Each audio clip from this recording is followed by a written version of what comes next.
Israel ने भयंकर ऐलान कर दिया है। इस बार जो इजराइल ने कहा है उसने भारत समेत दुनिया के कई देशों को डरा दिया है, क्योंकि इजराइल अब जिस देश पर हमला कर सकता है वह भारत का मित्र देश है। इस देश में भारत के कई स्ट्रेटेजिक प्रोजेक्ट चल रहे हैं। हालांकि यह बात भी सच है कि इजराइल अगर इस देश पर हमला करता है तो वह भारत को बिल्कुल भी नुकसान नहीं पहुंचाएगा। इसी को लेकर इजराइल के प्रधानमंत्री बेंजामिन नेतन्याहू ने एक खतरनाक वीडियो जारी की है। इजरायली प्रधानमंत्री बेंजामिन नेतन्याहू की इस वीडियो को देखकर जिस बात का अंदाजा लगाया जा रहा है, अगर वह बात सच हो गई तो तबाही 100 गुना होगी। नेतन्याहू की इस वीडियो ने पूरी दुनिया को बेचैन कर दिया है। दरअसल कुछ दिन पहले भी नेतन्याहू की एक ऐसी ही वीडियो आई थी। नेतन्याहू कैमरे पर आए लेबनान की जनता से बात की, लेबनान की जनता को समझाया कि वह आतंकियों का साथ न दे और कुछ घंटों बाद ही लेबनान में घुसकर हिजबुल्लाह के ठिकानों को उड़ा दिया। अब तो इजराइल लेबनान पर जमीनी हमले भी शुरू कर चुका है।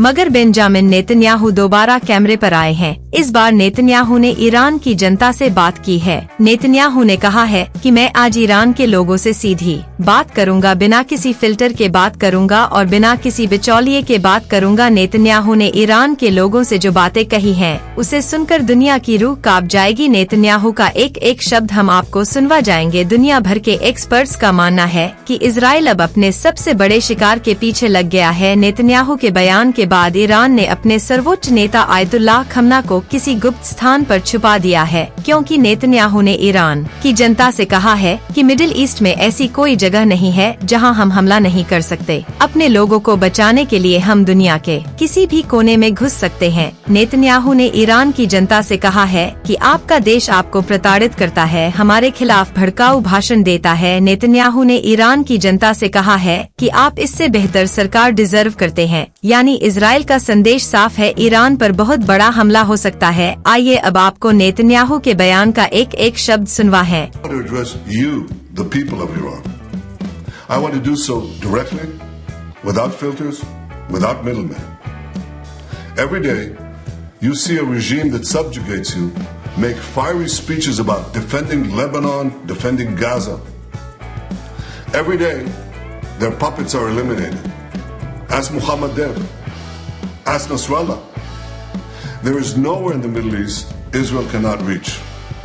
There's nowhere we will not go to protect our people and protect our country. The vast majority of Iranians know their regime doesn't care a whit about them.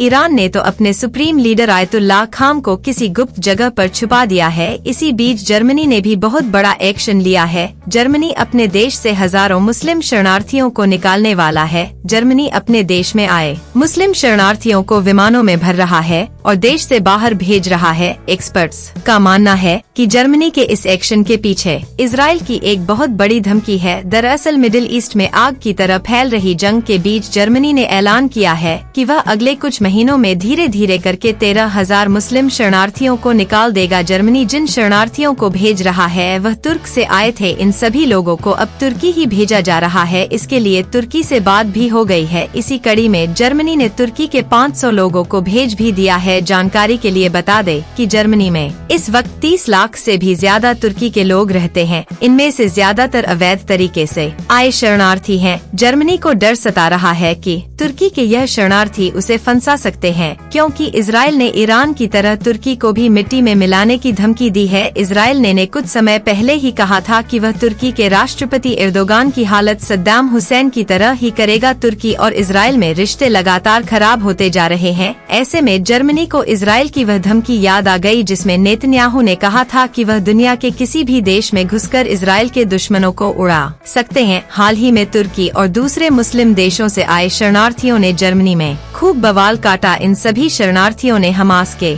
समर्थन में रैलियां निकाली, इजराइल को खूब गालियां दी। ऐसे में अब जर्मनी खतरा भांप गया है। जर्मनी का मानना है कि तुर्की से आए शरणार्थी उसी की जमीन पर खड़े होकर इजराइल को गालियां दे रहे हैं। ऐसे में जर्मनी ने अब तुर्की के इन शरणार्थियों को धीरे धीरे करके देश से बाहर निकालना शुरू कर दिया है।